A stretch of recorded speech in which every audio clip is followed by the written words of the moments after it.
होई आपण माने देखुथिबे फेसबुक रे मो गाँ मो स्पंदन आउ ताको नुआ रूप रे किपरि आउ पुरातन जिनिस सबू से देई हेबो गाँ मानकरे लुचि रहितबा विभिन्न प्रतिभा सेमानंकु किपरि आमे लोकलोचन को आनी परिबा सेही विषय रे पुंखानुपुंख भावरे एवं गभीर भावरे समस्तंकर से दिगरे टिके चिंता करिवार आवश्यकता रही।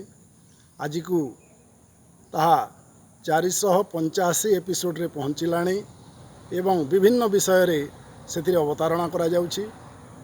मुख्यतः आज आमे अछू हमर बारपहाड़ तली अंचल अंबावना बाबा केदारनाथ शैवपीठ पाखर रास्ताकड़ सुविधा केन्द्र पाखरे मो सहित अछंती श्रीमान सुजितपुर सेठ सार तांकर परामर्श क्रमे आमे गोटे नुआ प्रयास आरंभ करुछुं एवं आमर ए बारपहाड़ अंचल जहाँ ऐतिह्य अच्छी से विषय रे आहुरी गभीर भाव में अनुध्यान करिवार गोटे सुजोग मिली। जहाँ भी हो आमर ए बारपहाड़ अंचल यही बारपहाड़ उपत्यका तले एते सुरम्य स्थान अच्छी जहाँ लोकलोचन को धीरे धीरे आसवा लगुच।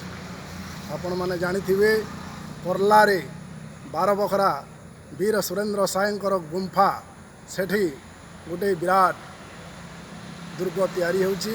से दुर्गरे ताहार तांकर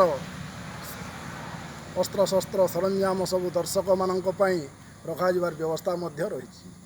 जहाँ भी हो आमर बारपहाड़ अंचलर ऐतिह्य जेपरी लोक माने बहु वर्ष धरी अज्ञात थिले जानिबार गोटे सुजोग मिली अछि।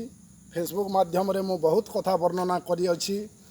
पाठक मानक मु अशेष अशेष धन्यवाद देवी जो माने कमेंट करी मते उत्साहित करूछंती लाइक करिछंती एवं नुआ रूप रे किपरि मो गाँ मो स्पंदन आगे जीव आहुरी आगकू सेति पई प्रयत्न हेबाकू मु समस्त को पुणी थरे अनुरोध करूछि।